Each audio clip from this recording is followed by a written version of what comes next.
This episode of Shooting from the Lip is brought to you by the County Line, Louisville's last honky-tonk bar, located at 1891 Old Preston Highway in Hillview, Kentucky. Manager and bartender Chris Lucien invites you to check out live music every weekend, Friday and Saturday nights. Check out their Facebook page, The County Line. Mention Shooting from the Lip on Friday nights and get Jack Daniel's Honey for $3.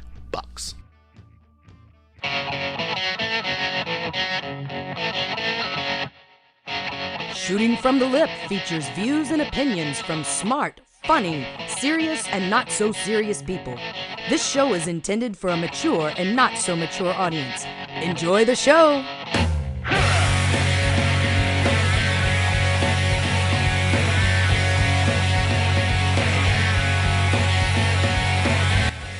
What's up, everyone? Kevin Hale up in this Shooting from the Lip studio on this Monday night, November 14th, 2016.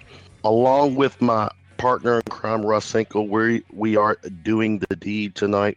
Russ, as I turn on your mic, what's up, brother?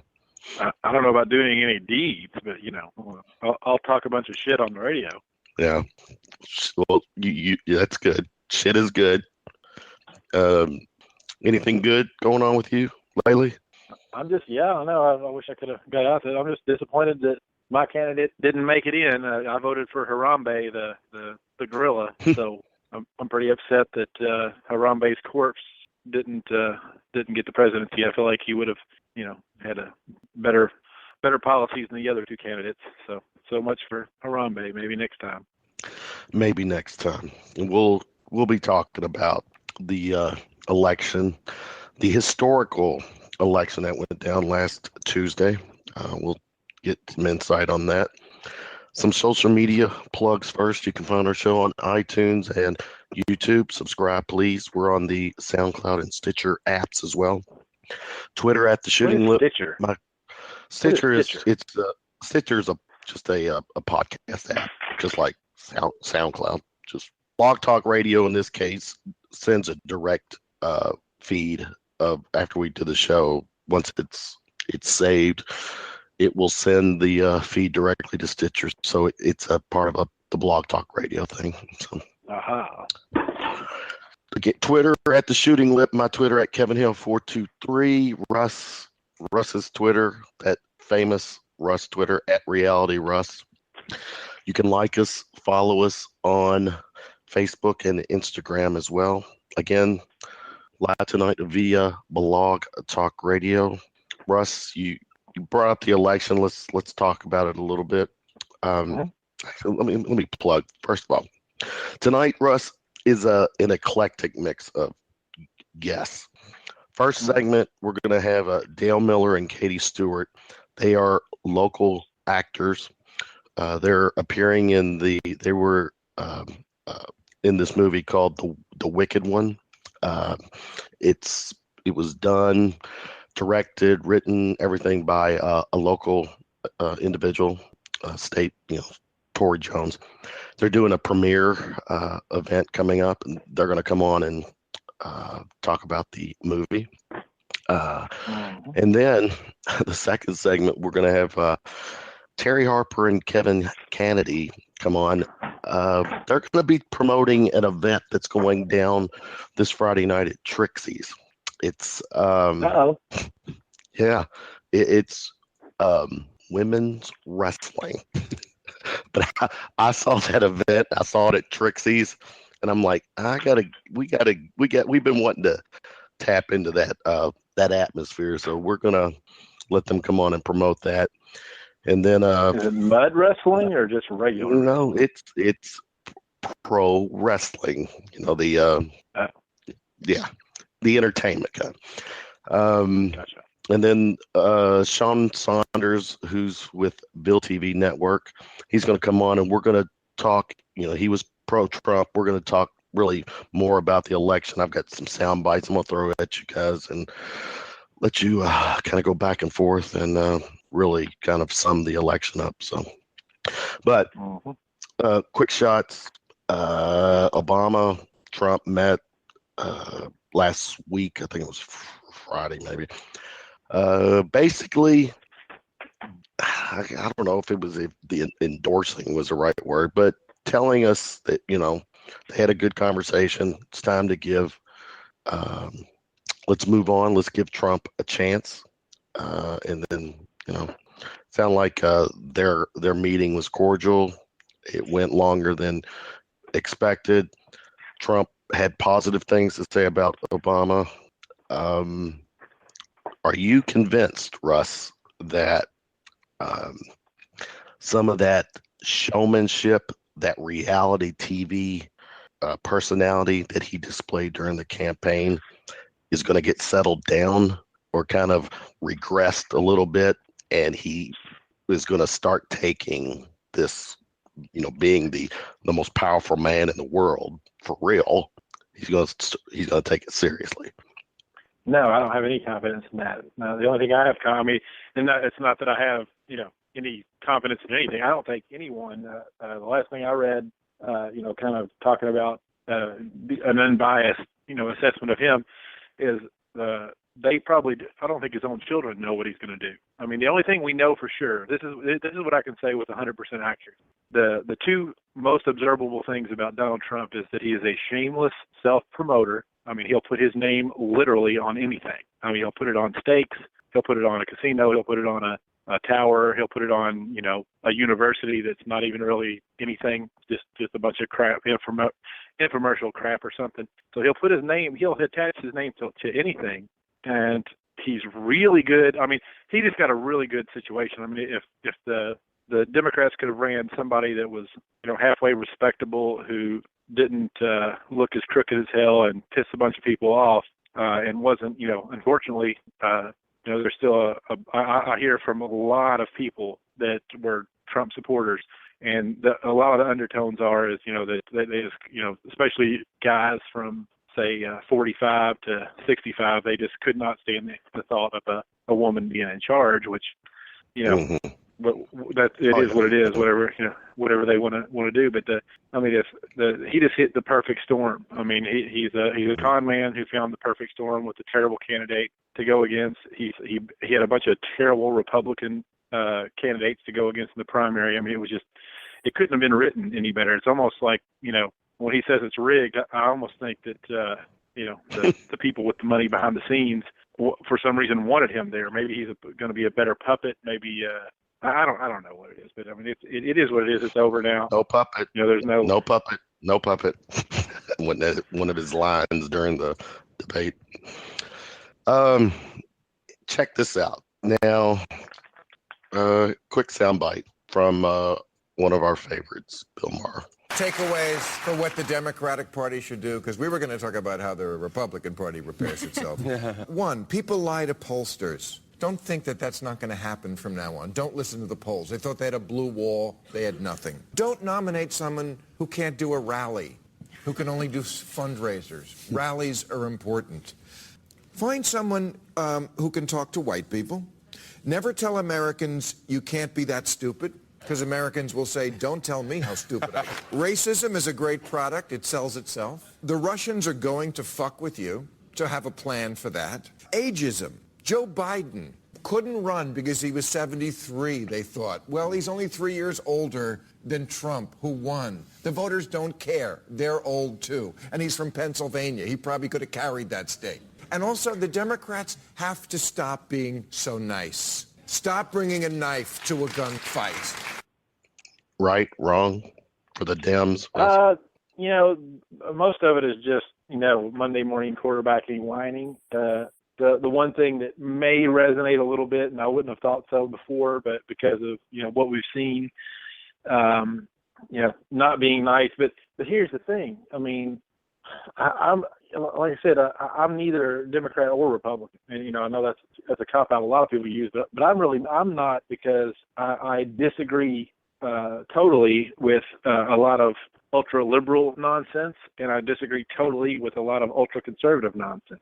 And so, I mean, there isn't anybody that represents my views. I mean, there isn't anybody who is just, middle of the road, for the Second Amendment, could give a crap less about political correctness, but also doesn't give a crap about religion and any of that conservative nonsense. So I mean, and I think there's a lot. When I talk to people, there's a lot of people like that, but they're so used to the traditional stereotypes and traditional roles of these parties. They have to see which one they align the most with, and they get all passionate about it. But there really does. I mean, if nothing else, I think Trump and Gary Johnson didn't really help that much, but it shows. I mean, Trump basically is a third party. I mean, Trump's basically the Tea Party. I mean, he was, the Tea Party people put him in because they don't necessarily like, the career politicians on either side. They have they cannot. I mean, no one has been able to articulate to me a good reason to vote for Trump other than it's not Hillary, and maybe he's not a Washington insider, which I think that remains to be seen. I think people become real once they're not an insider when they're not on the inside. But once they get elected, and all of a sudden, all these things that are already put into place, all the systems and people that are already in place start, buttering up to you. All of a sudden, you'll go from anti-establishment to being right in the establishment. Again, I think Trump's main goal with all this, some people who want to be president. I mean, you can look at somebody like. I'll try to find on two sides so not to alienate anybody, but you look at Obama and we'll take Obama and George W. Bush. Both these guys got into politics and wanted to have a legacy, wanted to do what they thought was right. I mean, as many people who disagree with George Bush and Obama, I can say that, at least if you got an intelligent person, they would say, well, they probably were doing what they thought was right. Well, with Trump, I think the issue is because he is a shameless self-promoter, and what he wants, obviously, is to make tons and tons of money and be powerful and famous and be able to do whatever you have. Power, money, and fame is what he wants. That seems clear to me. I mean, if that's not, if you're a Trump supporter and it's not clear to you that Trump wants money, power, and fame, then you're drinking the Kool-Aid real strong. So, I mean, but I don't think you can say that about George W. Bush or Barack Obama. They definitely wanted power, and, some money comes along with being there, but I don't think it's like, Trump. George W. Bush and Barack Obama, while they might have been well off or well-to-do before the presidency, they weren't billionaires. I mean, I'm not sure that Donald Trump's a billionaire, but at least at one time he probably was. And so, if you take these three people, George W. Bush, Barack Obama, and Donald Trump, one of these people doesn't fit, not just because they're inexperienced and not just because they are way underqualified, but because one of them is obviously about money, power, and fame at all cost. The other two were probably about power at all cost. The fame and the money were just secondary things to them. They actually, did want to be in politics. They made careers out of politics. They were both, one was a governor of Texas, the other one a senator from Illinois, and the third person was a actor on a shitty reality show. So I mean, this was just it's just a big FU. I mean, all this was. I mean, people can say, oh, it's this or blah blah blah blah blah. Or I really didn't like Hillary. No, none of that's accurate. What the accuracy is, this is just a big middle finger to the Democrats and the Republicans, saying, here, the Republicans didn't want this guy. The Democrats put up a turd. You're going to give us shit, we'll give you the worst of the shit. We pick the worst of the shit. So there's some straight shooting from Russ. We'll be talking more of the election a little later in the show. But what we want to do now, Russ, bring on our two guests. Are you a fan of horror and slasher type movies? You got to be, but you should, for the sake of our guests, say yes, please. Well, I have very specific ones. I mean, I was really big fan of all the Nightmare on Elm Streets, and I was a big fan of the Hellraisers. But for the most part, no. Okay. Like Jason, Friday the 13th, I never liked any of that. I mean, I like the ones that were the villain or the like Freddy Krueger and Pinhead had personalities, good personalities, and they were entertaining. Jason from Friday the 13th was just a ghoul. I mean, no good. No good. Well, we've got Dale Miller, Katie Stewart. They're both actors, actress in the movie The Wicked One. We start with Dale. Dale, what's up, man? Hey, what's going on, brother? I'm doing good. Got myself, Kevin, and my co-host Russ here. Welcome to the show, Dale. Hey guys, what's up? And also Katie Stewart. Katie, what's up, lady? Hey guys, how you doing? Good. I came across the movie several months ago, right?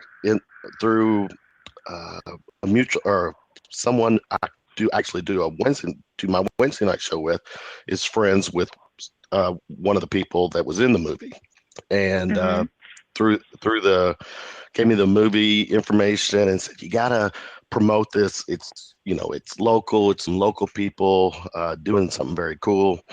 And as Russ pointed out, we're into the horror thing. Who doesn't like a good slashing type movie? Now, Katie, are you the chick that is just running away from the bad guy? The whole, During parts of it, yes.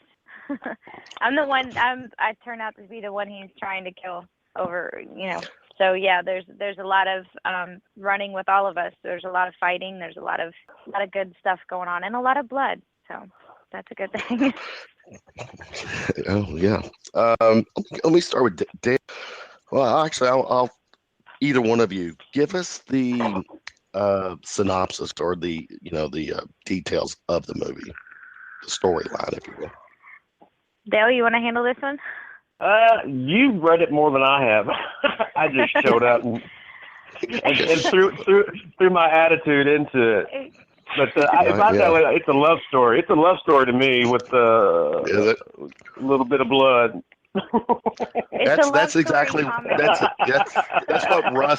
what Russ does to this show. He doesn't read anything about the show. He shows up, does it, and he turns it into a love story right by the end of the night. That's right, Russ. Keep going, buddy. That's how it is.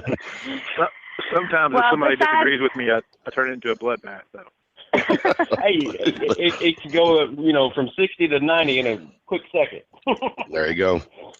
All right, well, Katie, besides it being kind of a romantic comedy, which it's really not. That was but right, it's basically it's about a mental patient that escapes his asylum and goes back to his hometown and the property that he grew up on before he kind of went crazy and got himself into an asylum. But he goes back and he finds that there are these other people that are now on his property, and so the whole thing is pretty much he's trying to kill everybody that gets in his way of bringing his psychotic side back out, and we're all in his way. So there's a whole the story that's at the asylum, and there's a whole story that takes place out at the other location. And as far as that, you gotta watch it and see, because if I say too much more, it'll give too much away.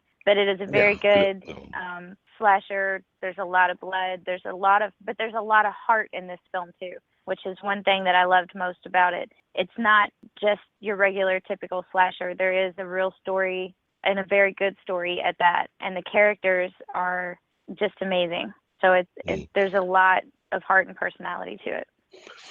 Now, I've got to know Tori Jones, who is the writer, director of the film. And oh gosh, I'm sorry. No, that's fine. I'm kidding. I love Tori. Yeah. Oh, you're sorry. Oh, I say you're sorry for me. Dale, this is in a sense, Dale, a true indie horror movie, correct? I mean, in that word. It is. Kind of. It is a true indie, straight out of Kentucky. But man, some of the great films from Kentucky. I mean, Halloween, the guy that did Halloween is from Kentucky. Walking Dead from Kentucky, basically. Tori has went back and gave an homage. I know Russ doesn't like these type of films, but Halloween is one of his favorite movies.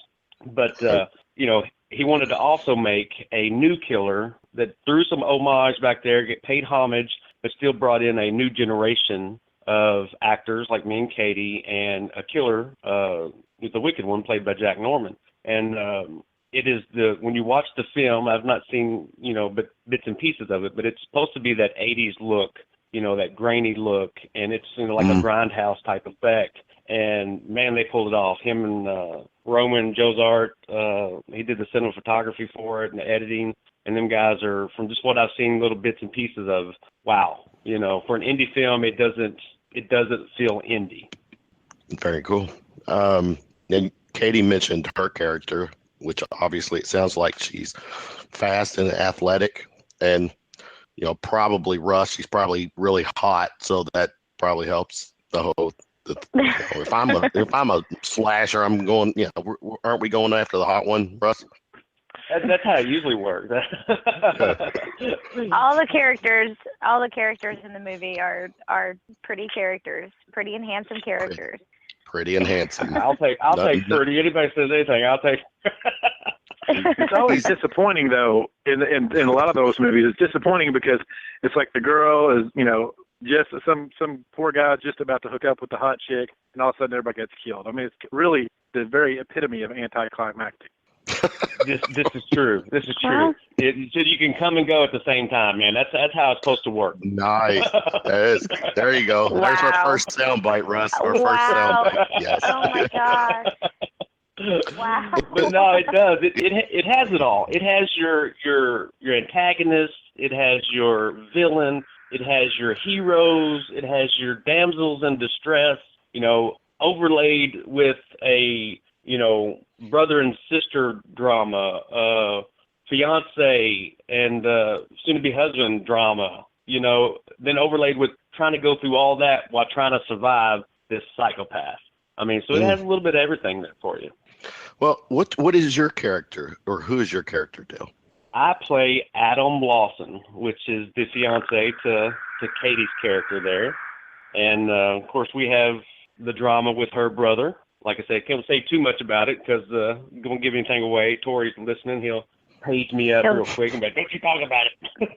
Yeah. He'll slash our throat. But in the midst of all that family drama, hanging out with friends, trying to have a good time, going to parties and whatnot, you have this killer who has been in an asylum for the last 20 years for killing his family, who escapes, comes out, carnage ensues. I mean, he kills to get out. He kills on the way to the place.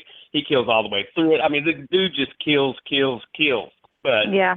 And then, you have us, and, he basically kills his way to a sequel if he wanted one, if the public deems it. So are you saying that he's alive at the end? Is that a spoiler alert? But I'm not saying he's dead neither. It's one of those. It's another one of those things where you watch all the Halloweens, the Jasons, Freddy's. They always kill him at the end, but somehow there's always a sequel. So you never know. It just depends on the public will determine whether or not we do a round two. I know it's been dropped by people wanting it already, but we'll just have to see how it does when it comes out and how well it's received. Which hopefully, if it's as good as what we think it's going to be, it should be phenomenal. And I'd love to do another one. I'm definitely on board if I make it out of this movie. Yeah, we don't know if you survive. I mean, I'll come back as somebody else. Be your twin. Yeah. That's right. I'm looking at some of the information for both of you. You guys have been doing movies, acting for a while, correct? Yeah. Yeah, a little bit, for a minute or two. Okay. For Katie, give us a little bit of your background. Well, I got my start really in 2005 with Intrusion. That was my first lead role in a feature. And then I picked up, some other ones, Hell Found the Legacy. There's a lot of different Revelation Trail, Overtime, and there's a list, but I've done everything from, the typical girl next door to running in the woods, screaming my head off, trying to run away from somebody. And it's great. The film community here is very, they're very open. They're very passionate about what they do. So finding projects around here is usually pretty easy. And it's just an amazing thing to be able to transform and play somebody else totally opposite from yourself. Well, that's a good. Well, go ahead, Russ. I was going to say, does this? Do we have a rating on this, or does the Motion Picture Association of America give it a rating for the indie films? Oh, I'm sure that this will be R for violence and gore and language. I was going to say, I can't believe Kevin let this slip, but I'm sure we've talked about the gratuitous violence and gore, but is there any gratuitous love scenes or nip slips, anything like that? No, there's some slips, but I don't think it's nips. It's maybe the first film that ever has a man show his parts. Depending on how they edit everything. Dale! Full frontal on the male? No, good. Dale, you're giving way too much away, Dale. No. There may see a little, maybe a bit of a tootsie at some point from someone else other than me or from Dale. But other than that, there is. Every slasher film does have some form of a love scene or getting ready to. There may be one that's kind of like that with some other characters, but no, you're not going to see any nipples or anything like that from anybody. Dude, does this? Wait a minute, Russ. At this point, Russ. In my head. Yeah, Russ, does this? Do we continue with this interview, or is it done at this point? No. That's coming straight from a female perspective, right there. I know. She's trying to be nice and hide it. In the old days. Okay, fine. Is this better? Here, at some point there's a whole band of strippers that comes in and they do this crazy dance, and they all get naked. So there's your nudity. How's that? Awesome. Does that work? No. Yeah. No. I'll buy that for $1. I think it's fine nowadays because it used to be in the old days you didn't have as internet porn as easy to get, so like you had to have a little bit of boobage in a movie to like tide you over, but now you can just watch the movie, enjoy it, and then dial up something on the internet if you really need something more. Right. That is true. Exactly. That is true. There you go. I will have to in say my this. honest opinion, nudity is not not in a lot of stuff. That's just my but always opinion. Appreciate it. But definitely always appreciate it. I'm not against it. Just saying it's not always needed for just to have somebody watch. It's when you least expect it, and it just pops out. Then it's like, oh, a little surprise. Here's a question for you, both of you. Your characters. How would you compare your character? I'll start with Dale first, to another horror icon type. Oh my goodness! What a question! And I'm a gentleman, so I'm gonna say ladies first. I get out of that. You know what? I tried. I am such a lady, and I'm gonna let the man answer first. Oh, look at that! Look at that! Oh, let's see. Who could I compare a horror icon to my character? That's a good question. That is a good question. Well, I can't lie. Guys, although go ahead. No, go ahead. No, me. No, yeah. Me. Honestly, I don't know. These guys have written. The only homage is the killer. The character for me. If I had to pinpoint it to and I'm going to revert to Halloween because I've seen so much here lately because of Tori, would be the doctor. I can't remember what his name is. Loomis. The doctor that was, or the police officer, I'm sorry. In the very first one that chased him, that's the only person I really can compare it to. It's like he's there trying to do the right thing, and, God, that is a good question. Yeah. All right, Katie. Question. What about you? Well... Any other screaming woman in a... Oh, Dale, you're so funny. I'll remember that. I don't know because I really haven't compared myself to anybody, but as far as that goes, I guess just about any other female heroine type figure in a film. Now, Tori, and I'm going to say this because Tori's listening, Tori has not compared me to, but has said a few times, like, kind of like the next, like, be like Jamie Lee Curtis's character from Halloween, like some of the stuff. No, I think he said he wanted to replace you with Danielle Harris. We've already discussed that. Thank you very much. And no, he's not replacing me with her. Now I would love for her to bring her on. She could play my sister or something. But, but no, I don't have an actual person that I would say that to. I guess she would be the closest, just because she's trying to run away from this person who keeps trying to kill her. And I did actually take a little bit off of her to help incorporate into what I was doing. I would much rather be like Ripley and killing aliens. That would be awesome. There you go.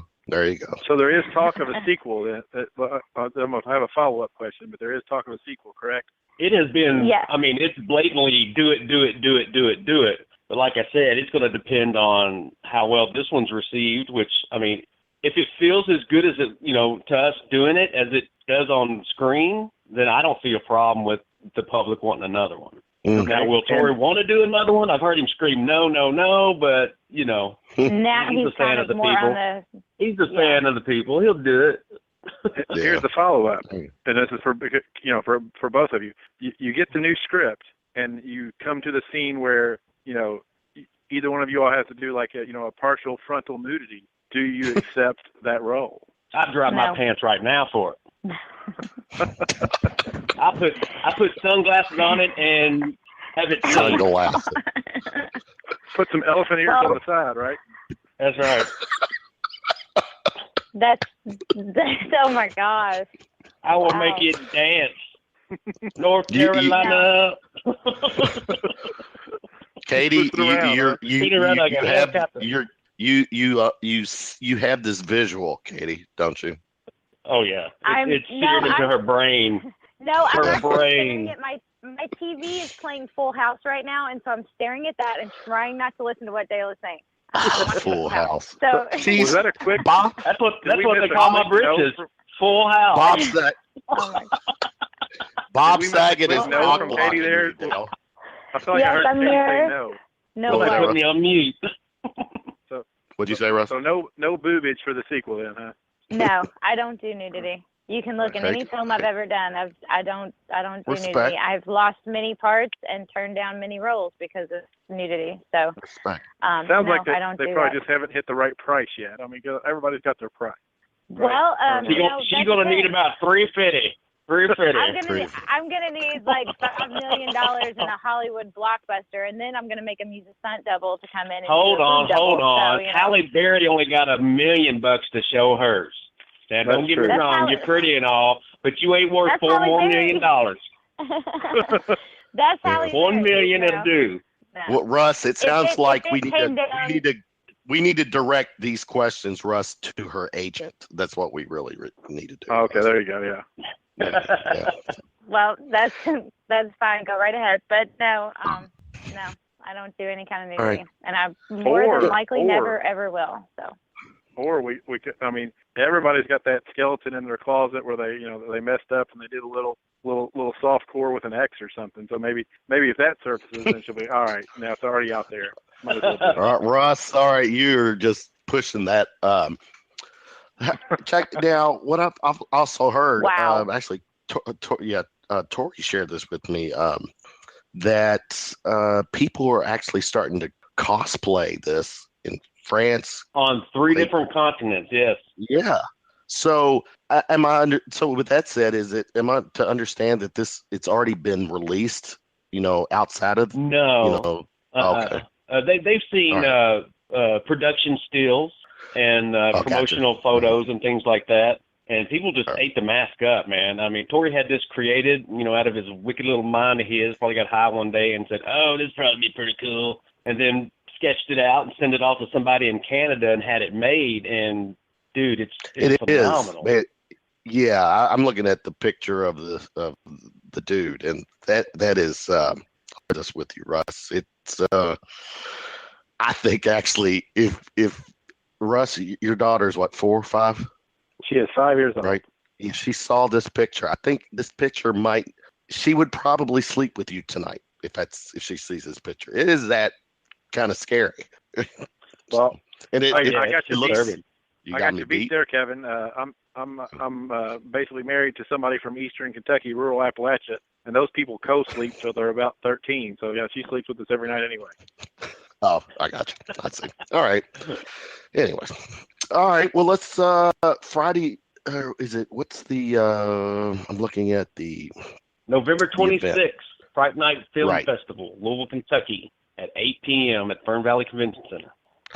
That's will you guys be there? Who all from the movie's actually going to be attending? I would say about Everyone. 75% of the whole entire cast and crew will be there. All the main actors will be there. Jack, me, Katie, of course, all the production guys, Tori, Roman, the whole 605 crew. And I think everybody else said they were coming too, Sonia and all those people. Yeah, Sonia, Jessica. Cheyenne, Jess, Yeah. Adam. Yeah, Deb's coming in for it. So yeah, pretty So much you have the whole cast and crew. Yeah. So the whole main cast will be there, and then just about everybody else from that point on too, and the whole crew. When is this? November 26th. It's a Yes, Saturday, sir. 8 p.m. So it's like Russ. Right now, I'm planning on going to this. I'm a sucker for a nice horror flick, and the fact that it's the local folk too. I want to show some support, but You should do a live podcast right then and there. I may pull people aside and do some quick audio sound bites. Yeah, with we're going to have guys, a big red carpet with photo ops, a big VIP Question party and after the answer movie. thing. I mean, it's going to be we're going to blow the roof off of it. It's going to shine. You're going to get your little Hollywood right here in the center of Louisville for one night. And I have to admit, Russ, I didn't know how much movies and this type of arts was actually happening, here in Louisville or in the state. And for Oh, these my guys, goodness, yeah. yeah. So share with us real quick, where's the go-to when it comes to,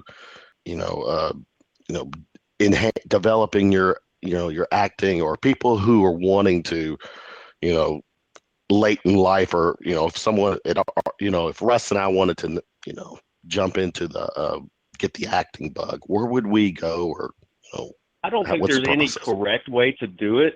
There's not really no place you could actually go to say, I want to be an actor. I think that's something that you either have or you don't have. I'm not saying that you can't develop the skill a little better, but the best way to do it, or I'll say the way that I did it, was, to be a background extra first. And you get to see how sets work. You get to see what to do, what not to do, how to act, how not to act.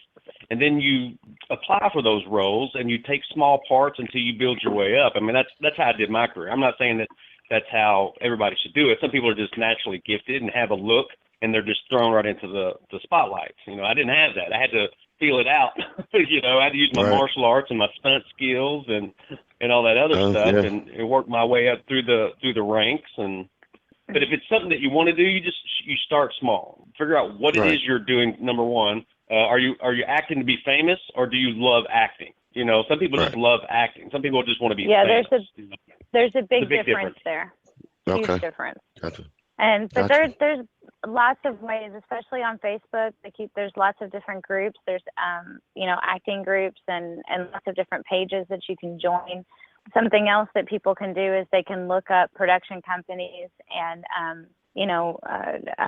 different directors that live in the city or the town or the state that they live in, and the production companies and stuff, and they can get on their websites and they can watch for things. There's also like casting networks and different. They basically if you go into Google and say, how do I become an actress in this state, or is there any acting in my state, or however they want to, it's going to pop up a lot of different stuff. And then they just have to keep, go through and find stuff. But the first thing they have to have is pictures. They're not going to get anywhere without a headshot. So they've got to get pictures. And like what Dale said, they need to figure out if being a background extra, in all honesty, it sucks. It really does. But it does, like Dale said, it shows you how the set works. Whether you're in front of the camera at the moment or behind the camera, it doesn't matter. It shows you how the set works, and you have to be willing to sit around for 10 to 16 hours a day and only get used for 2 or 3 minutes. Yeah, honestly, I think everybody should be forced to almost do it, because when you do go through that process, and let's say you become the lead actor like Katie or me, and you have background extras or extra people who are not, let's say, the star. I hate to use that term, but the main people. You have supporting, or you have this understanding and appreciation for what they're doing, and you treat them better. A lot of people are just like, who cares their background, blah blah blah, and that's just not the right way to do it, because without them, guess what? You just have 2 people on the screen. It's those background. You're still acting. You may not be talking, but you're still acting. So without those, the Avengers would never be made. It'd just be 7 people flying around an empty city. You have to have that, and you got your stunt guys who may not be acting, but they're doing a stunt in the background, or they're getting punched by the hero of the movie. Those type things, you work toward. And I tell people, if you're gonna do it, audition for everything, regardless of what it is. Just audition, because that is a chance you are acting. Somebody is visually seeing you act. And you're going to get better each time you audition. Now, some people are like, I don't audition anymore. You're only going to get those roles people think of. I like shocking people. Somebody gets my audition like, shit, I didn't know he could do that. Or, hey, you suck. It goes both ways. Sometimes you try things that just don't work, but you never know. But if somebody's going to say, hey, I want you to audition for this, you damn straight I'm going to do it, because somebody, at least I'm acting. It may be 12 seconds, but I'm acting. Somebody's visually watching me create my craft. Right. Oh, good point. Have either of you all had classic acting training? No, I've just been lying my whole life. Not really. I went to YPass when I was younger for like 2 years, 2 summer things, but that was pretty much it now. Really? Okay. No, I've never had any training. My training comes from on set, being around people like Katie and others. I've learned from them, and honestly, I've been on sets before. You can physically see me and my acting ability by the beginning to the end of the film get way better. Yeah. Right. It happens. I've always, I'm sure there's like tricks and methods, and everybody has what they call their method or whatever, how they get into it. But once I saw one of my favorite childhood rappers become successful, Ice Cube, I thought, what? I'm pretty sure anybody who put their mind to it could maybe not be good at it, but definitely could learn to do it, I would think. No, I think they could actually be good at it. I totally agree. My whole stance on being where I'm at today is I just didn't quit, and that's how I've done everything. I just didn't give up. Sometimes I'm just the last man standing, but hey, you know what? If you're the last man standing, you can do what you want to do. There you go. He's listening. He's listening. So before we let you go, tell us, what was it like to work with Tori? I'm gonna let you go, Katie, first on that one. Katie, yeah, lady. You want me to? They might want hang me up to after be he the hears first yours. one to die. Tori, wow. Okay, there's a lot that I could say about Tori, but let me say this: Tori is one of the best people I've ever met. He really is, in general. Directing wise, he knows what he wants. He knows what he's written. He knows what he wants. He knows the look he wants. He knows what he wants you to do, and he'll tell you. He's a directing director. Not every director is a directing director, and he is. But he also lets you bring your own spin to it. He lets you do your own thing too. I had a blast working with him. Tori started this we actually started this like 4.5 years ago, I think, 4.5, maybe 5 years ago, with the first initial script. The movie that we have recently shot, the Wicked one, was, I think, the 6th script that I read for this, because he would write it and it was so great and he loved it, and then no, but I'm going to change this. And I'm glad that he did, because what he came up with this time was the best out of any of the ones that I had read. And my point with all that is Tori won't stop until he gets exactly what he sees in his mind. And I think, and he does it professionally, and he does it friendly. And I think that that's a huge thing for a director. Tori has become one of my very closest friends, and I love working with him, and I would work with him any day. Any day. So There you go. I love Dale, him. what about you, Dale? What she said. Yeah. No, Tori is Tori's my little buddy. He's a little high strung at times. You gotta talk him off a ledge every once in a while. But that's with any great artist. They're a little out there sometimes, and Tori's no exception. Like Katie said, I'm proud of him for finishing it. I don't care what it looks like, to be honest with you. I had fun doing it. You're going to see some great performances in there. I mean, it's an indie film. It's going to have its bugs. There's nothing to be perfect on. You can't make a Hollywood film, with $20 grand. It's just impossible. But regardless of the issues it may or may not have, like I said, I don't know. It's one for the books. It's a win for everybody who was involved in it. Because a lot of people start things and they don't finish. And he had every reason under the sun to quit and stop. And with the help of a few of the people on the call tonight, and with his help, we managed to all stay and finish this thing out. I mean, there were times where we all wanted to kill each other. There were times where I wanted to hug each other, and that forms, a bond. It's like family. Diamonds are made under pressure, and man, we had the pressure. So this thing is going to shine, regardless of it may be dull on one side. You don't have no time to polish everything, when you got to get it out for a premiere. And I know Roman is busting his butt too. I know they just recently shot some pickup footage. So, I mean, we're 2 weeks away and they're still picking up footage to put in there for the premiere. And that's how down to the wire we are. So I'm sure that even the version that we see at the premiere will probably be different to the DVD release. I'm sure they'll clean it up even more and make it look even more spectacular than what we'll actually get to see. So yeah, I mean, Tori is I would do anything for him. Yeah, most definitely. Good deal. Again, the premiere Saturday, November 26th at 8 p.m. It is at the Fern Valley. What is it? Fern Valley Convention Center. Fern Valley Hotel Convention Center. Yeah. Tickets are $8. Tickets are $8. Unless you buy a ticket to the convention, the Fright Night Horror Convention, which is sponsoring it. If you buy a ticket to the convention, then the movie is free. But if you come just for the movie, then it's $8 a ticket. And if you have your ticket for either one of those, you get into the VIP party for free. This is a VIP party for the movie only. So if you have your ticket to the show or your ticket to the movie, you get to the VIP party for free. Are there any plans of coming out with a DVD after the movie's out for a little while? I've heard through the grapevine that there's a lot of people out in LA that are courting our Mr. Tory Jones about his film. I don't know what he's done or what he's doing with it so far, but that's a plus. So hopefully somebody is going to pay him a chunk of good cash, and you'll be seeing it everywhere by the end of next year. Very cool. Very cool. Katie, I got to give you're getting a quick shout out. A friend of mine is a front man for one of my favorite local bands, one of my guilty pleasures, Velvet Saints. Kevin Manning told me to say hey to you. Hey, Kevin. Thank you for listening. Yes, they're awesome. I love them. Yeah.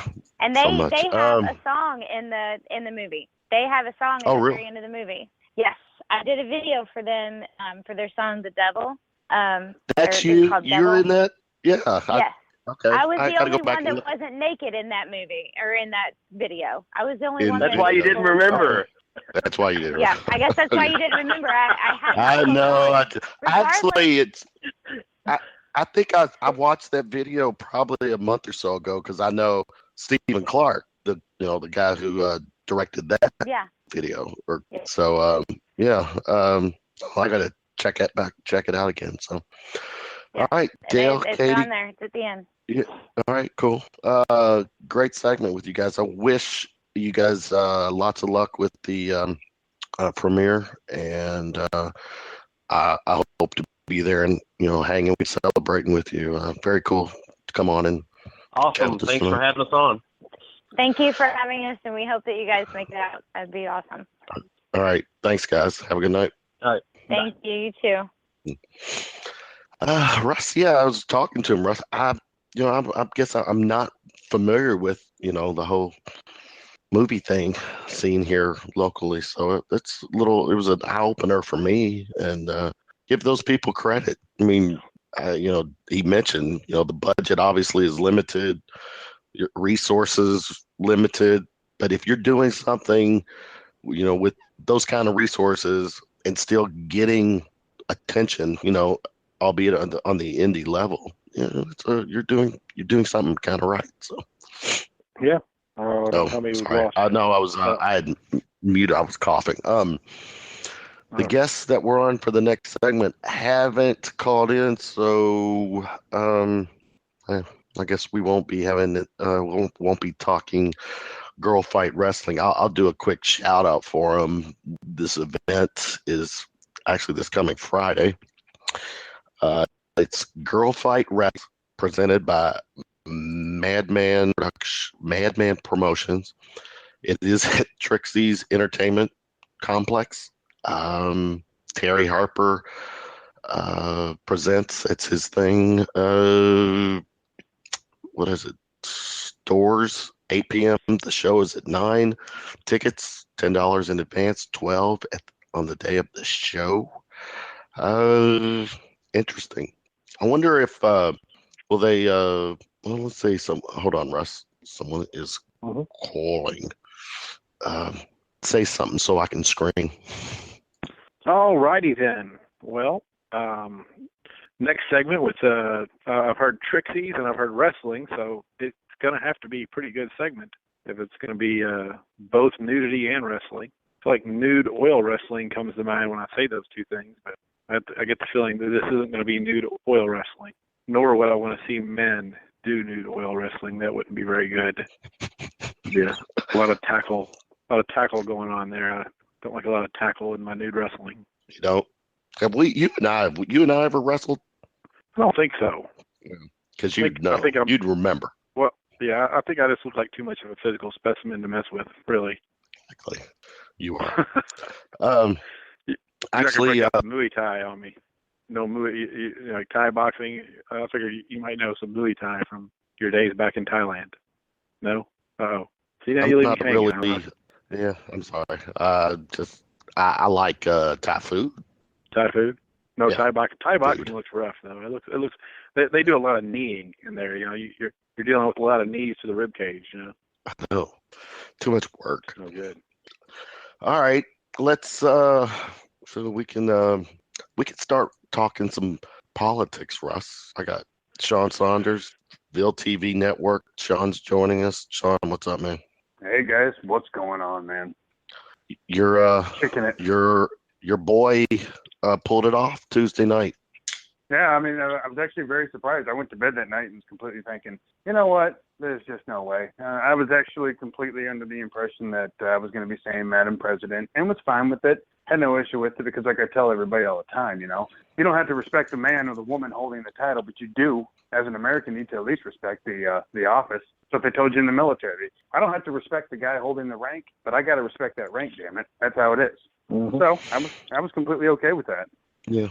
Well, you were on the show with us. We did the pre-election show, last Monday.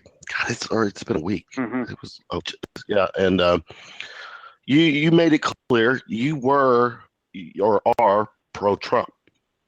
Okay, we'll say pro-Trump, yeah. But for the most part, like I said, I was just more anti-Clinton is all I really was. Right. I mean, let's be honest.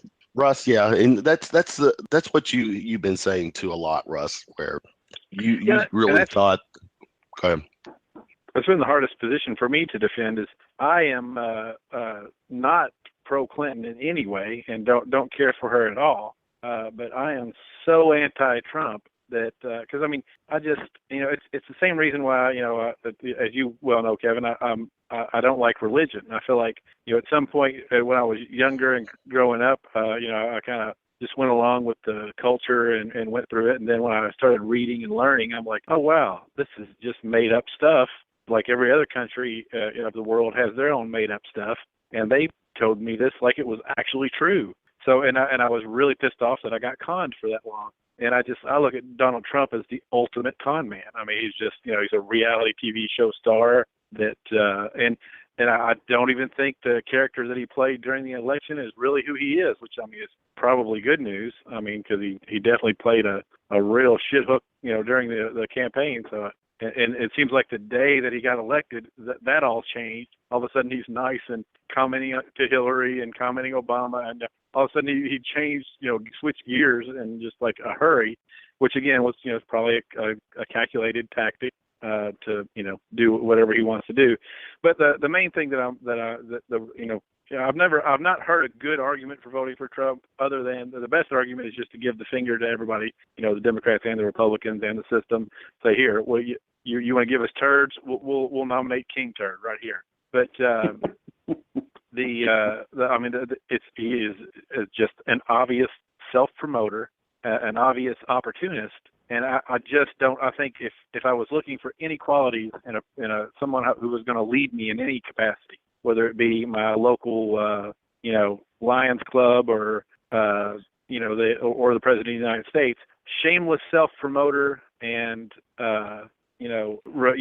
absolutely unscrupulous opportunist are two qualities that I don't want. So that's people might say the same thing about the other candidate, and I wouldn't be able to. Well, aside from a shameless self-promoter, I mean, like I said, I like that analogy I came up with at the beginning, where you take George W. Bush, Barack Obama, and Donald Trump. One of these three people don't belong in that mention.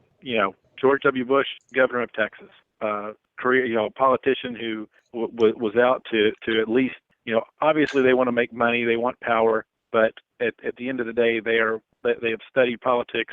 They have done what it takes to be. Even Ronald Reagan. Somebody said, well, Ronald Reagan was an actor. Well, he was also active in unions, and he was also the governor of California, and then he was president of the United States. Yeah, that's the big thing right there.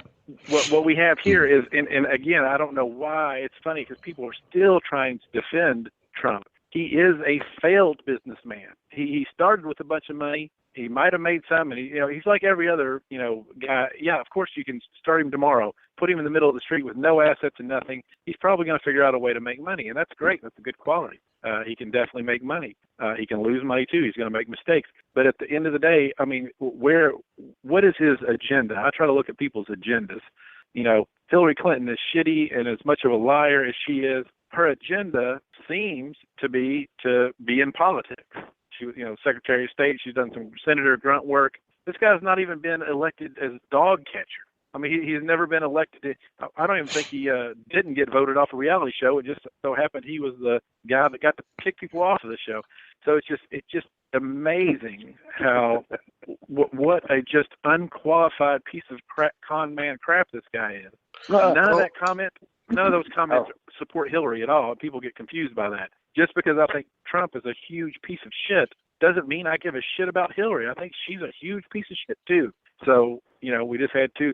But here, the best one was this: we had a choice between stomach cancer and brain cancer, and congratulations, brain cancer won.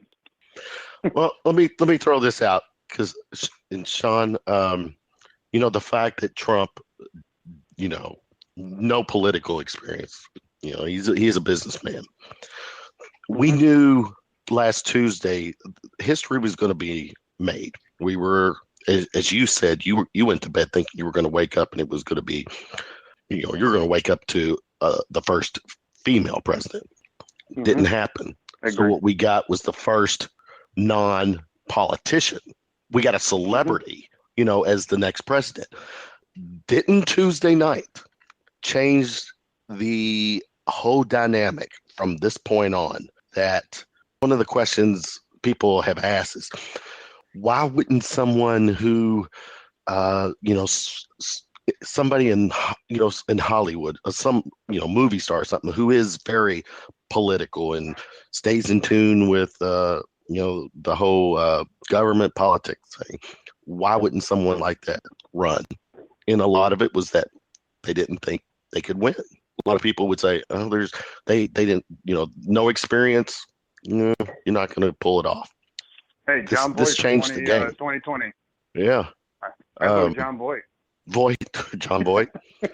There was, and I posted something, and Russ, you chimed in too, Russ, but I'll let Sean finish this. But Dwayne Johnson, The Rock, he's the last several years, he's 44 years old. So in 4 years, he'll be going up close to 50. He has mentioned politics the last few years.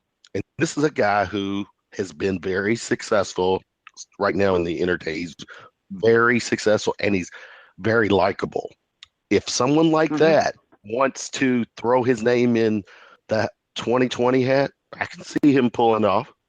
Sean, I mean, your take on the whole dynamic has changed right now.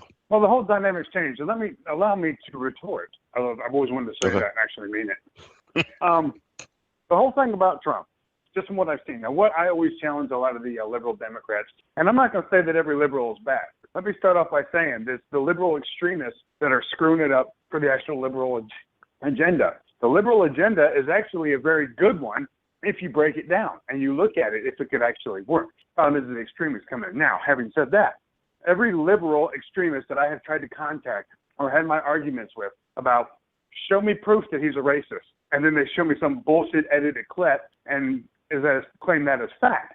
Or I say, show me that he's misogynistic. So he said he went to grab a woman in the pussy. Like I told you guys many times before. There's not a man on the planet that hasn't said that in confidence to some of his buddies while you're sitting around having a couple of beers and talking crap. Big deal. Once again, show me where he's done it. Yeah, there's a lawsuit going on. What's the outcome of it? Where's the evidence? It's 30 years later. There we go. But there's no statute of limitations, Sean. You're right. There isn't. But show me the proof. I ask for the proof, and the problem is that I never get an intelligent, tangible response from anybody on this. I've asked over and over and over. Now, as far as Trump being the best thing for president, you know what it was? I'm sorry, guys, but America spoke up. The people that were voting, that were Democrats, that voted for Obama, they come out in the masses because you know why? We're tired of the corrupt establishment. Bottom line, the establishment is corrupt, government is corrupt, and our leaders, we needed somebody in there to stand up and say, what was it? Eisenhower did the same thing. He went to Congress and said, screw whoever's funding your campaigns, guys. Do your damn job. And that's what it boils down to. And that's why the Republicans backed off from Trump. Here's the deal. They backed off from him and wouldn't endorse him anymore because they knew they couldn't control him. He's pro-choice. That's not the Republican agenda. That's like their biggest selling point, is to be pro-life. Now, the Democrats, they're pro-choice. I was actually told by some douche nozzle today that I had no business being a Trump supporter if I didn't even know what the agenda was on abortion. I legitimately asked today, what's the Democratic stance on abortion and what's the Republican stance? Because that's never been a high priority of mine. So I was told, hey, and this is when... Check this out. I got to play this soundbite, and good segue. Are you looking to appoint a justice who wants to overturn Roe v. Wade? I'm pro-life. The judges will be pro-life. They'll be. But what about overturning this law? There are a couple of things. If it ever were overturned, it would go back to the states. So it would go back to the states. Some women won't be able to get an abortion. No, well, they'll perhaps have to go to another state. Well, is that realistic? Let me go to Russ first. Russ, is it realistic that Roe v. Wade could get overturned?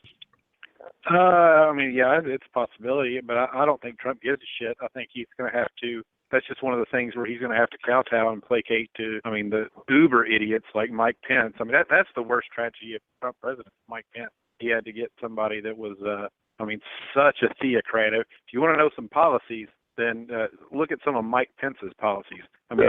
If Mike Pence was a Muslim, he'd be in ISIS right now. He'd be some high-level ISIS official because that's what ISIS wants. They want law to be written based on their holy book. That's exactly what people like. President? What is the vice president, honestly? What does he really legitimately do, gentlemen? Now, that's what I'm asking.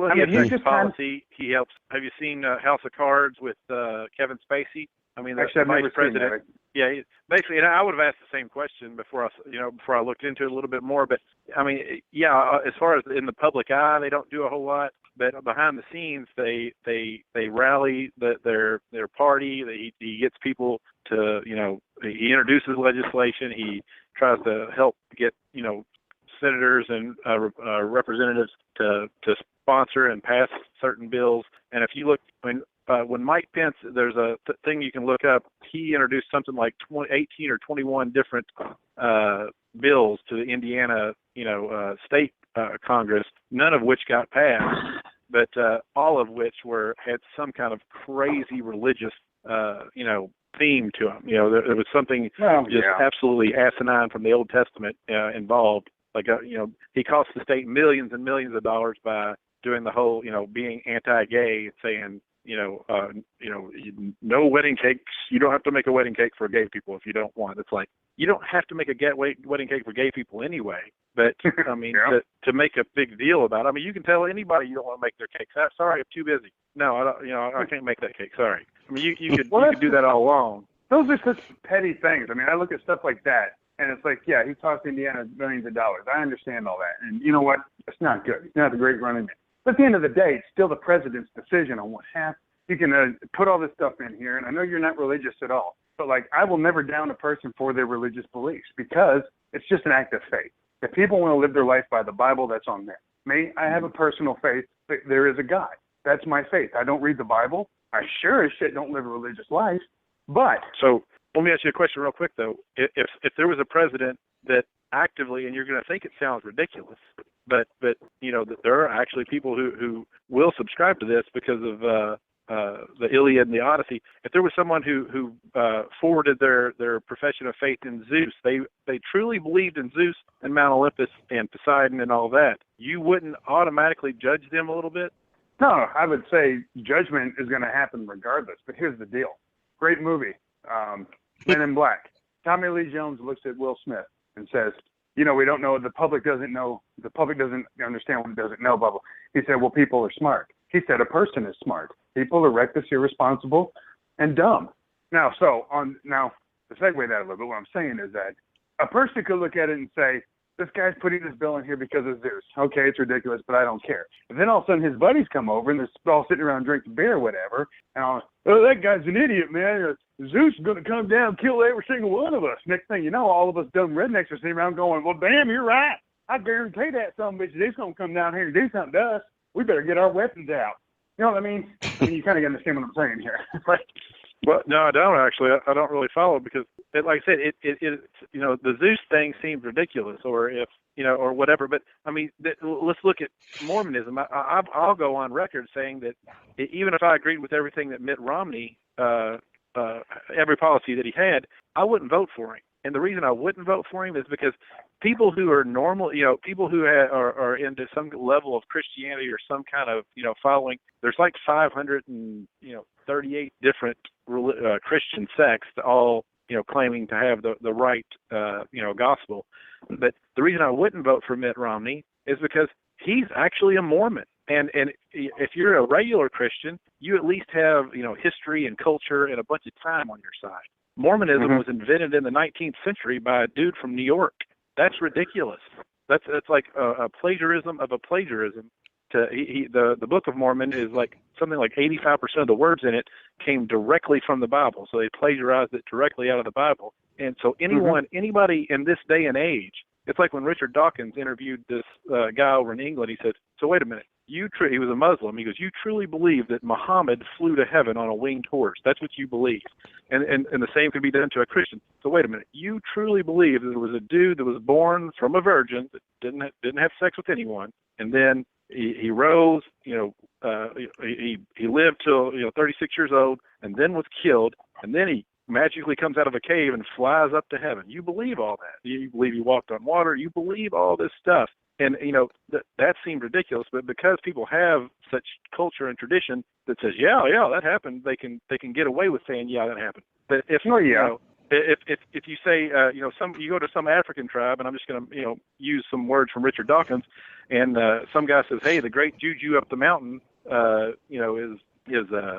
Lord of all of us, and we have to appease the great juju up the mountain. You're not going to lose a moment of sleep over that. You're not going to lose a moment of sleep that the monkey god Hanuman from Hindu is looking at you right now. You're not going to lose a moment of sleep that Allah is looking at you right now. But then, I'm not talking about you specifically, but then these same people want you to really, think that, Jesus and Yahweh are definitely looking at it. I mean, when you look at it as a whole, it's all a big, and people like their tradition. They like, well, my parents, I've had people tell me, oh, my parents believe that way. Well, your parents may have believed that it was, okay to force a left-handed kid to write right-handed. That's wrong, and we got to stop that now. No, I agree with you 100% on that. But my point was just people I think a general person is smart enough to not really say, so it's a religion-based, bill that they're wanting to pass. Okay, great. Well, it's probably not going to get through. Just like people are trying to stop abortion, probably not going to get through. I think so. I'm trying to interject a little bit on what you said. You said a lot there. Very intelligent, but I'm trying to fucking follow you. Well, here, let me throw you all another line. One of the things during Trump's campaign was aggressively attacking Hillary, her crookedness, the emails. Lock was one of the ongoing every rally slogan. So you had your diehard core Trump supporters. We played sound before, Russ, we're screaming, yeah, she's evil, blah, blah, blah. We're going to lock her up. She's crooked. And then you get this sound bite. I'll tell you what I'm going to do. I'm going to think about it. I know, but a special prosecutor? I don't want to hurt them. I don't want to hurt them. They're good people. Trump refusing to say whether he'll put troops on the ground to fight ISIS. I don't want to tell anybody anything. Yeah, but what about... All right, there's a little more, but my point in that's a soundbite from the interview he did with CBS or whatever.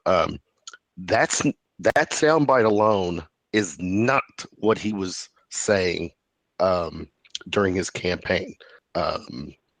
Honestly, I would be shocked if he pursued truly some type of an appointed counsel or whatever to try to put Hillary away. What does that do? Now, I'll start with Sean. What does that do? Does his core supporters react? Because I tell you what, I saw on social media, Facebook, Twitter, various sites. There were, and I'll straight shoot here, whether y'all want to believe me or not. A lot of Trump's support, his hardcore fan base, white is right, white is right, black is whacked kind of mentality. They were not happy to see him shaking hands with Obama, to hear him say these nice things about Obama. Some people were turned off by that. So when then you get this soundbite where, he's not, needle to the red, saying that he's going to put her away. What's this the last few days, since he met with Obama until today, he's being very presidential. But what does that? Well, yeah. If you're the hardcore people, what's your mindset? Oh, is he swerved us? Did we just get punked? Because I think they did.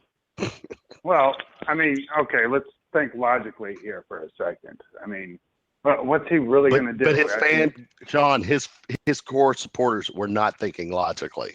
None. Well, yeah, and we know this, but that's the whole thing is that, if somebody says, you're, I'm going to use a word here, so please, everybody, don't get pissed off at me, but this is a word that I had heard used many times for it. All you faggots and Muslims need to go into a concentration camp. Trump, 2016. Mm-hmm. Okay, that's one guy. It may be five guys. I mean, but why are we judging everybody that way?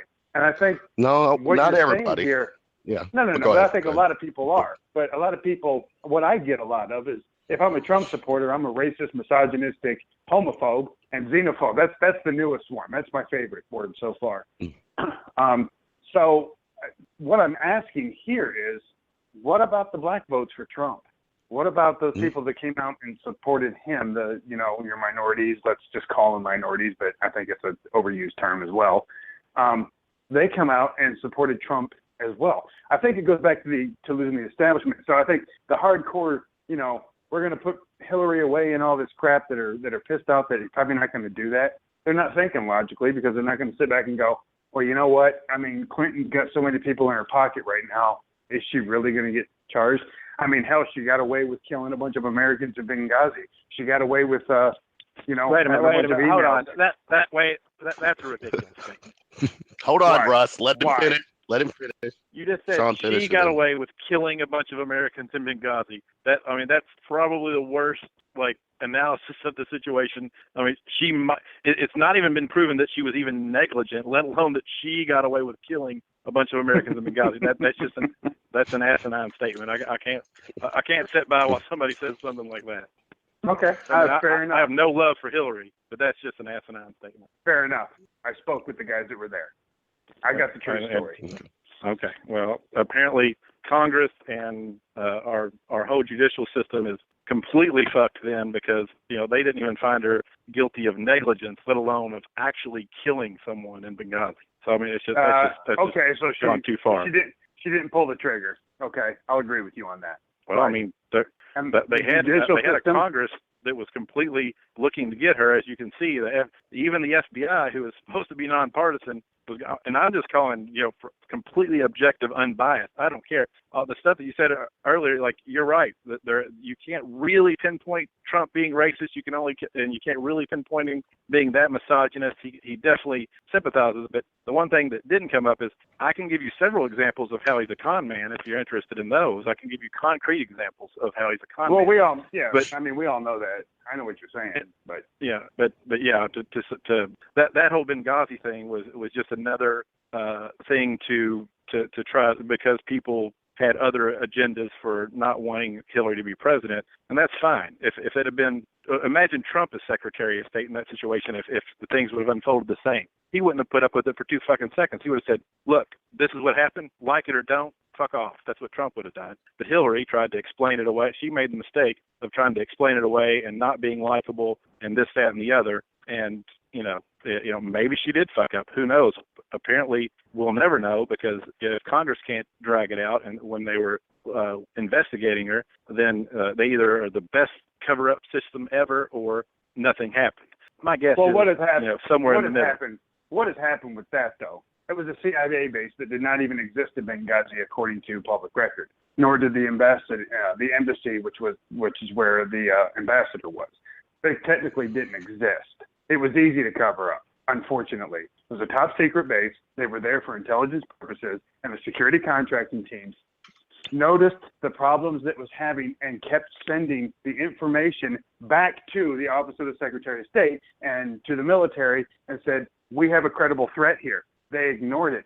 They kept ignoring it until finally they blew up and went inside the gates and killed all those people. Now, unfortunately, they weren't expecting our guys to be a bunch of badasses and hold them off like they did. But the evidence will never be presented publicly, unfortunately. But I've spoken with Mr. Chris Peranto myself and John Teagan. I've spoken with both of these gentlemen. They've told me everything that happened. They told everything that went on with that. That's just one instance. But I will never, I promise you, I will never excuse that Benghazi thing, because that was pretty much a clear indication of what kind of leader we would be electing as president. Mm-hmm. How many levels of, speaking of respecting the office, though, how many levels of military do you think there are between a foreign embassy in another country and the Secretary of State? I mean, I don't know that there's a lot, but I'm guessing there's at least 3 levels of management, so to speak, between those two. I'm glad you asked me that.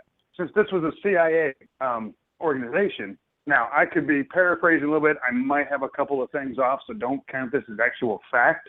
But just from what I've learned and what I know, the CIA is pretty much directly under the Secretary of State. the chief at that post actually reports to one person below the Secretary of State. That's where all the intel comes from. That's where he puts it up to. He puts it up to that high. Because the CIA, I mean, obviously they are just completely intel, because all they're willing to do, their main mission over there was to rid, because there was a bunch of Soviet weapons and stuff that were hijacked and taken into that country. So there was to find the weapons and find the dealers and everything that's going on there, because basically we have to stop the terrorist organization at the base there. And that was just one of the small operations for many things that are going around. So, to answer your question more appropriately, not a whole lot. You know what I mean? Yeah. Well, here's the point though that I'm trying to get at. If Congress can do an investigation into something like this, and there is negligence, and it's not even a friendly Congress to the Secretary of State at the time, then we got much bigger problems than what in any actions of the Secretary of State. Exactly. If the stuff you're saying, well, but see, now you can't have your cake and eat it too. You can't say, oh, it's Hillary, and then agree that, oh yeah, we got bigger problems than that, because that's it just seems disingenuous. If Hillary has any negligence whatsoever in Benghazi, and the Congress, thoroughly investigated it and found nothing, then that speaks more loudly to the corruption of the entire government than one person. So, the entire government under the Obama administration, under the Democratic administration. No, because you have Congress that was a majority Republican. The Speaker of the House, I'm not sure which one. I think they controlled the House, not the Senate, but now they got both, or vice versa. But yeah, this wasn't a friendly Congress, as they kept looking into the emails, they kept looking into Benghazi. The FBI, even after the Congress settled the situation on the emails, the FBI was still pulling up Anthony Weiner's emails, which didn't even have anything to do with it. I mean, it's just intellectual honesty. I mean, I'm just an advocate for intellectual honesty, and unfortunately, most Trump supporters, when they start going after Benghazi or they start going after emails, that intellectual honesty isn't even a phrase that most of them could define, let alone be a part of. Oh, probably. But let me ask you this, though. Let's stop the press on this one for a second. Obviously, they couldn't find the evidence for there, because as I said prior to that base didn't exist. The CIA was not there. I mean, obviously, military personnel, high ups, our generals and stuff like that, our commanders, they knew they were there, but they can't make an executive order. They can't send reinforcements into an area without the Secretary of State, President, those people making the final calls. And what kills me is that everybody kissed an ass to Obama because he got bin Laden. Well, that investigation has been going on well into even to the Bush administration. That's been a long-ass freaking process that's been going on. And trust me, they thought they had him several different times. They didn't. But what I'm saying, though, is that this place did not exist. That's why they use security contractors, because these guys are the most professional, and they're the ones that can protect. But they're the private armies. So let me jump in. I've got a couple more things I want to throw at you both. One of the things or people that Trump has appointed, I don't know the exact position, but Stephen Bannon, who is the media guy for Breitbart, or former head of Breitbart. This guy, when you were talking about, proof, there's no, Sean, you were saying where's the proof when it comes to, Trump being a racist, this and that. But you got a guy in Bannon who has preached, anti-Semitic. He's a nationalist. He brings, he is spouted racist type views, via Breitbart, and you're bringing that guy to the White House. Fair or foul? Okay. I mean, I can't agree that that's a good thing to do. I'm not going to say, hey, he could probably be okay. I mean, I don't know. I'm not sure of exactly who you're talking about. I'm not, like I said, I'm not above saying I'm ignorant when it comes to something, and I just don't. Okay, well, fair enough. That's not a level that I've looked at. Well, I mean, in your defense, nobody really knew who he was until he got appointed, I don't think. He was Well, no, that's not true. No, that's not. Well, He was part of Trump's campaign. Actually, he was other than what was it, Kellyanne or whatever her name was. I can't remember the chick. But no, Bannon jumped on the campaign, and he gets credit for helping Trump as Trump's rounding third and heading for home. He gets a lot of credit within the Trump organization. But this is a guy, when you can go back and look at everything that he was affiliated with Breitbart. He's the one, like he's like in that Alex Jones type. I mean, all the stuff that he spewed. I mean, it was clearly, anti-Semitic. I mean, it's to me, it was I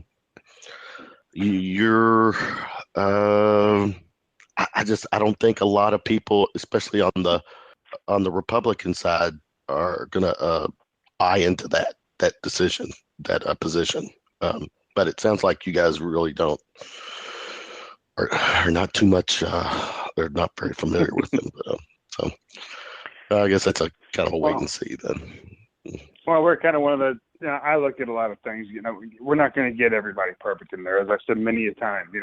Democracy is a great idea. It really is. It's what our country was founded on. But it's not a perfect system. A perfect system is communism. However, that ain't going to happen here, obviously. But what I'm saying is the one biggest thing is that, I'm going to reference Star Wars right now. When Anakin's sitting there talking to the Emperor, or when he's talking to his future wife there, Queen Amidala, who was a senator at the time, he goes, well, the government's corrupt. The people should just sit around and talk about what's in the best interest of the people and then just do it. And she goes, that's what we do, but not everybody agrees. Makes sense. Unfortunately, we can't get everybody to agree on the same amount of shit. This whole campaign was run on that Trump's a misogynistic, racist pussy grabber. Well, okay. I've asked for proof, like I said, many times. And once again, until you can provide me something tangible, I can't really make an educated decision to side with either side on anything. Any of the candidates that are being appointed right now. Maybe actually one thing that came research. One thing that came out today, sources it was actually confirmed that Trump is wanting his kids to have top secret clearance. Russ, I'll start with Russ. Good. Isn't that that's not a good thing, is it? That's ridiculous. The first thing I would say is in the theme of pleading ignorant, I don't know that there might be some level of clearance that the family has to have in a presidential situation. This is another one of those things. At the end of the day, Kevin, it's like what I said before the election. Trump winning is about the best possible case scenario that could have happened for the media. People say, the media is liberal, or if it's Fox News, it's conservative. But Trump winning this election is the best thing that could possibly happen to the media, because we are still talking about this shit. We're going to be tuning in to find out what the hell crazy dumb shit he does next. And, and now we're even talking about whether his kids have security clearance or not. It might be totally typical, but some media person's like, let's put this out there. He wants the kids to have top secret clearance or some bullshit. But but with that said, obviously if it's not something that is, that happens all the time, then hell no. But if it's something out of the ordinary that he's just trying to get special, then hopefully the systems in place will. And that's what Obama said. It's funny. Obama was speaking on NPR today about the transition and this, that, and the other. And he said, one of the things I discussed with Mr. Trump was that there are systems in place. There's checks and balances. There are things that he will have absolutely no say or control over. That he will have to abide by the rules. And, that's just the way it is. So, hopefully that, is something that holds true. And, we don't set any new precedents with President Trump breaking rules and trying to pretend like the rules don't apply to him. Mm-hmm. I think what it boils down to, gentlemen, is that I got to say, when I saw Trump and President Obama, notice I try to always say President Obama because it's still his title, but when I saw them having that conversation and the nice things that they were saying to one another and how things were happening, I got to be honest with you guys, I was smiling. I was more proud to be an American at that exact moment because you know what? You had the president and the president-elect being very presidential. We just have to hope that America comes together as one. We are still a nation under God, whatever your religious preferences are, it doesn't matter. We are still governed by the people, for the people. When we keep that into our heads and we get past all the hate and we get past all the riots and all this crap and we keep thinking that we are Americans, we are brothers and sisters, we are here on this land to help one another out. If we spent half as much time going out and doing something for the needy as we do talking about this political shit, right, the world will be a lot better place. Now, I'm not saying we're going to be able to change the world overnight, but damn it, it's time to start being an American and being proud of where you're from. And realizing that democracy is not a perfect system, but it can work if we let it work. That's all we can do. Yeah, and Russ, I promise, our Monday night show is not turning into a political show. Well, yeah. Unless we'll have to talk about the holiday schedule too. I know I'm going to be at least a couple weeks. Going to be out of pocket, but that's fine. We'll be we'll get that figured out. Well, I do want to say a couple things real quick, if it's cool. No, I'm actually going to let you promote away. Well, go ahead, Sean. What do you got? Well, there we go. What I do want to talk about is that, guys, if you get an opportunity, anybody still listening, go check out Wicked One. I got to tell you, man, Tory Jones is an amazing director. I've had many conversations with him. We've even talked about collaborating on a couple of projects. I'm not a director. I'm not a writer. I'm nothing like that. I'm just the guy that gets stuff done. Dale Miller is cast in what we're referring to as Blue Harvest now because my director doesn't want me to refer to it as the last resorts anymore. But we're shooting a pilot very shortly. I have got confirmation from Mr. Vernon Wells that he will be coming in to shoot the pilot episode so we can start to promote and hopefully get funding and all that. And basically this is a huge honor to our security contractors out there that are doing the right thing. And it's inspired by the movie 13 Hours. And so we're kind of doing that whole type of thing. And one of my character, I played the sniper. His name is Alex Crackle. Alexander B. Crackle was KIA, February 2005 in Iraq. And he was a very good friend of mine. And I got the clearance from his, not the clearance, but I got the okay from his family to use his name and his likeness in this series that we're doing. So cool. Here's to you. Matter of fact, I'm drinking some bourbon right now. Here's to you, Alex, man. I miss you, brother. But we got a lot of things coming up. So you guys want to get into some acting, you just give me a call. I may have some parts for you. You put a gun in your hand. I do. I would love to. I think, Russ, I think you could pull it off, Russ. Yeah.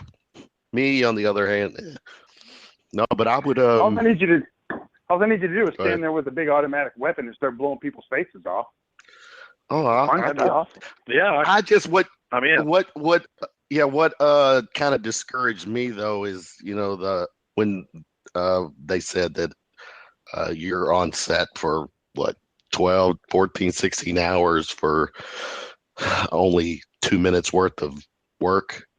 That's like, ugh, I don't, that part I struggle with. Well, let me give you a quick scenario. I got an opportunity to work on JL Ranch, and I had a pretty decent part in it. I got seen quite a bit, but I had a chance to hang out with Mr. John Voight, the nicest gentleman I think I've ever met in my life. He is a true gentleman. Standing over there with all the extras are hanging out, he's singing gospel music with some of the people there brought the guitars, were singing gospel. He's having conversations. He's going around talking to everybody. He came out to the premiere. Get to meet James Caan. You get to meet the guy from Scarface. I can never remember his name. That's the fun part about it. You may be on set for 12 hours, but you get to meet cool people. Yeah. So, okay. Yeah. I'll give you that. You might get to get shot in the face by Vernon Wells. I'm just saying.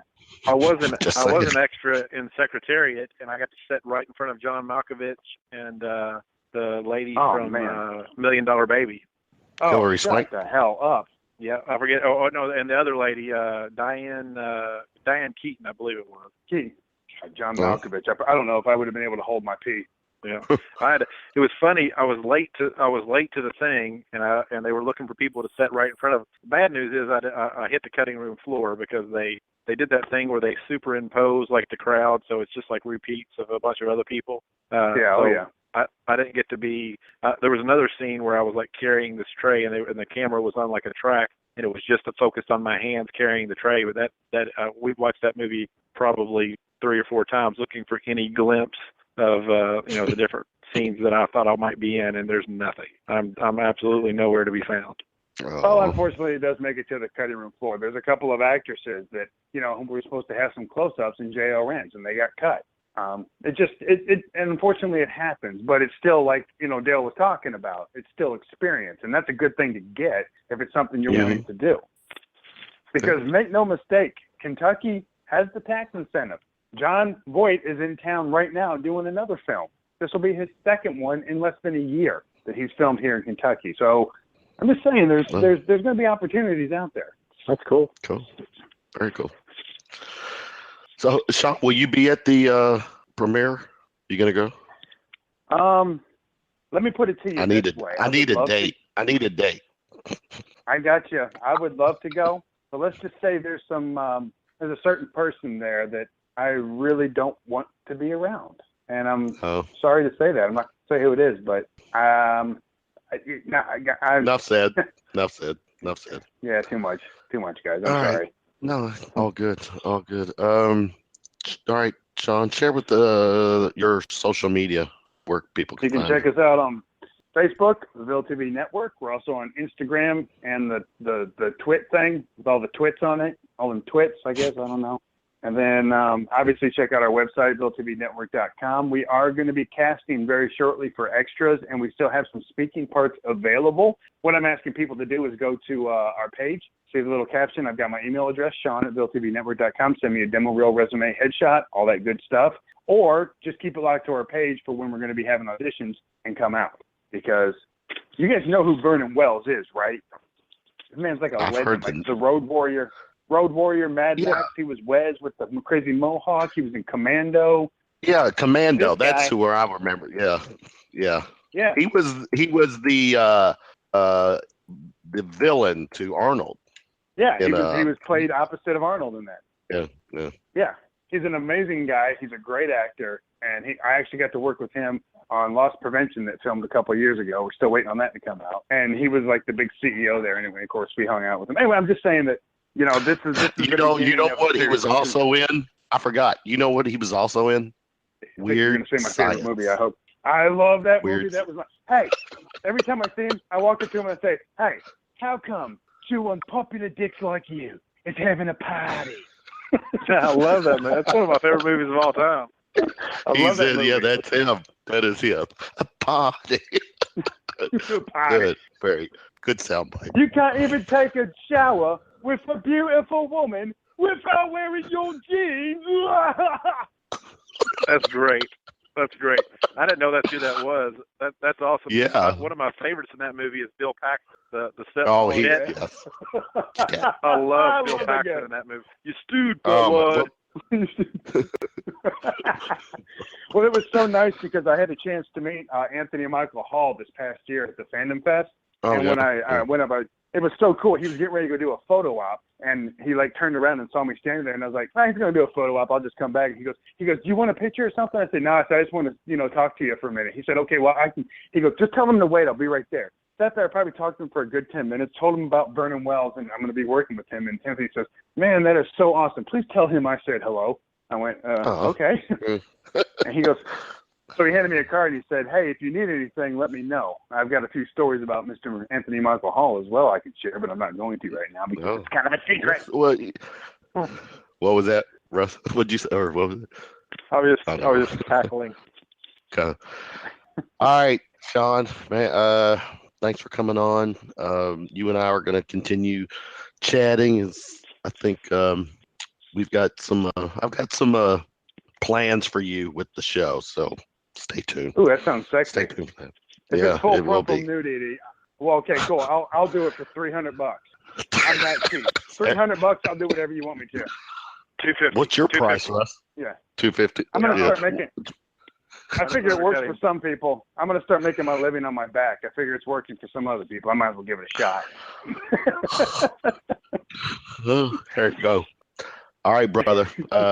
Thanks for hanging out and giving Russ something to someone to bounce his views off of, and I'll be in touch. I love it. I respect right, it, man. Russ. Thanks, buddy. Great. I appreciate it, man. Yep. Great conversation. All right. Love it. All right, my brothers. I'll talk All to right, you soon. take care. All right, take care. Bye. All right.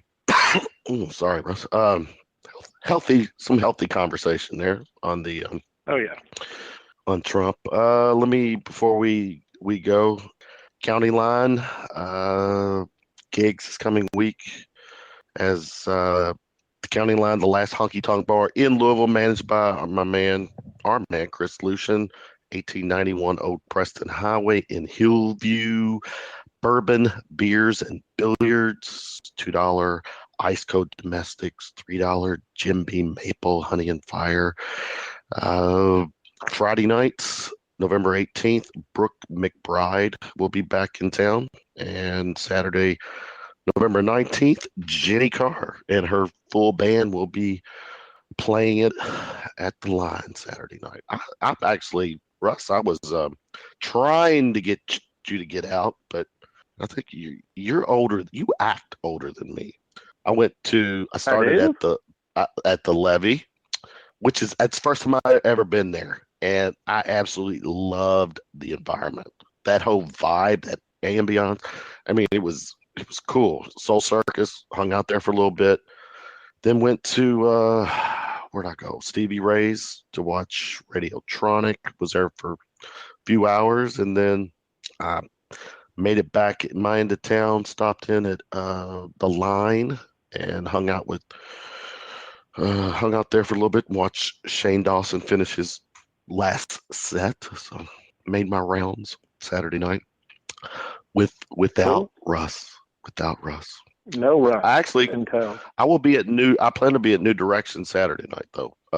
Wednesday night calls Greg, unthank his band, Spare Change Millionaires, will be playing at New Directions Sunday night. So there you go. I've almost lost my voice. So anyway, any parting shots? Anything before we split? Not that I'm aware of. Okay. Pretty chill. I'm resolved. People talk about, oh, you got to give him a chance.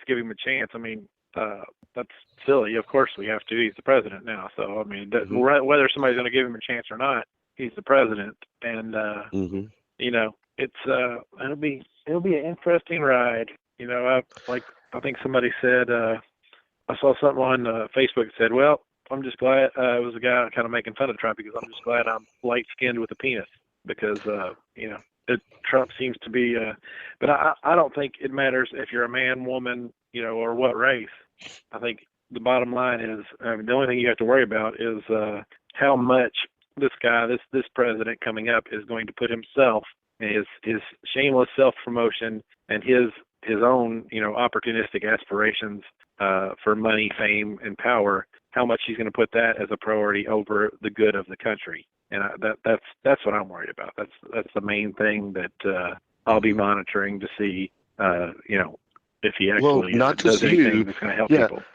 How far does he start veering away from the GOP side before you get those people? Because I do think you brought it up, and I agree. He's more liberal than conservative. And I think he's going to, the people, that tone, he was, anti-establishment. He definitely made that message clear. He's going to have to work with some people who know what's going on within DC. So that he's not going to be able to get around that. But I just think it's going to start showing where he's going to be probably more closer to the left than the right on with a lot of things. And there's part of me that's anxious just to see it all start to play out. And, All right, so for my buddy Russ, Kevin Hale signing off on this Monday night. We wish everyone a good night and a pleasant Tuesday.